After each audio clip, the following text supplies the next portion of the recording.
Hi everyone, welcome to my channel, Fun with Charlene. Today we are going to talk about narcissism, being a narcissist. We hear that term so much, it's just almost like it's just a word. But it's a word that describes someone who is just into their own thing. They think they're better than everybody else. They think they don't really have compassion or empathy for people. And I mean, you see that every now and then, but I'm single now, so I can start talking about some of my past relationships, and I was involved with a narcissist. I know it now more so than I thought it back then, but I wasn't sure. But towards the end of the relationship, definitely was a narcissist and had all of the traits of a narcissist. When I met them, they were very charming, they were helpful, they were caring, loving. I thought everything that I wanted in a mate. And I guess that's what's called love bombing, where they just, overload you with all this love and reassurance and things are going to be okay and all of this stuff. And then once they realize that you are under their spell, so to speak, that's when they can let loose on you, let that evil side out. They become very resentful of you. They become jealous of you. They become competitive with you. And all it does is it continues as you try to love this person and make them feel loved, because what happens with these people, I do believe, is they're lacking in something. And when they find someone who's caring, loving, and they see this, they target in on you. So me being the way I am, I trust everybody, which is probably not a good thing. But I believe what someone tells me until you show me different. And so they pick up on that when I guess they meet someone like me. So I guess I was an easy target. But I survived it. I got out, but it really did do a number on my psyche. It had me doubting myself. Because what they'll do, narcissists take what you say and put a little twist on it to make you think you said something that you didn't say, and then you're trying to think, well, wait a minute, did I really say that? And then they get all upset when you say, no, I didn't say that. Yes, you did. You did say that. I can't believe you would lie like that to me. And then you're thinking to yourself, I'm lying? Did I really say that? And it gets you to question everything you say and do. It's a bad cycle, and they just make you doubt everything. You can be depressed by it. You can just feel self-doubt on yourself. And there comes a point where you realize, I am being used. I am being they're making me feel like something's wrong with me, and it's nothing wrong with me. And so you try to help the person, and of course you're doing more than they would ever do for you.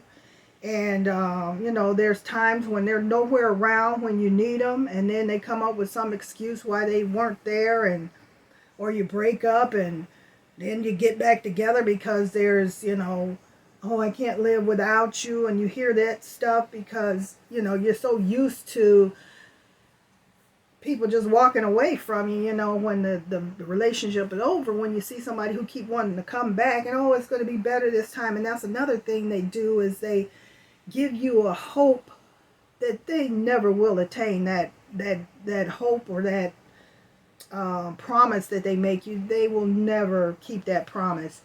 And the thing about me with the person I was with, they would, when I questioned, ask a question, they took it as I was accusing them of something rather than answering my question. It became an argument. We're arguing because I asked a question. So that kept me from asking questions, because I knew if I asked them a question, I'm going to get an argument. So I stopped asking questions. And, after a while, they just make you feel like you really are losing your mind. And you have to really be strong and have some type of support system. But the reason it's called the you suffer in silence is because what you're going through, you, first of all, you can't imagine that this is what you're going through. And second of all, you don't want to tell anybody, because they'll wonder, why are you sticking with somebody who makes you feel that way? Because they don't always make you feel that way. Sometimes they make you feel like you're the prettiest woman in the world, or the prettiest man, or, it could be family, friends, anybody. But they can make you feel so great, but they can also make you feel so bad. And it's that bad feeling that starts towards the end of the relationship, when you know it's about ready to be done and over. You just constantly feel bad, and you're doubting yourself and all that stuff. So I'm trying to think how I got out. I just couldn't take it no more. I couldn't take the way I was feeling. I couldn't take just feeling like I'm constantly fighting with somebody all the time. We couldn't have a conversation, become an argument. There were things I wanted to do that they considered manly things. I like to do things. I like to create things and make stuff. And that became a problem, because they felt like I was taking away their job as a man to fix this and fix that. And I enjoyed doing it. If you guys check out my other video, I did my bathroom. I put the floor down in there. Oh, why'd you do that? I could have done that better than you. Just anything that would make you feel like you should be just sitting in a chair somewhere, just watching them do things that you enjoy doing. And it was just strange, but I survived. I'm here to talk about it, and I thought I would share this little story time with you guys about surviving the narcissist. So if anybody is out there dealing with someone who makes them feel bad, walk away.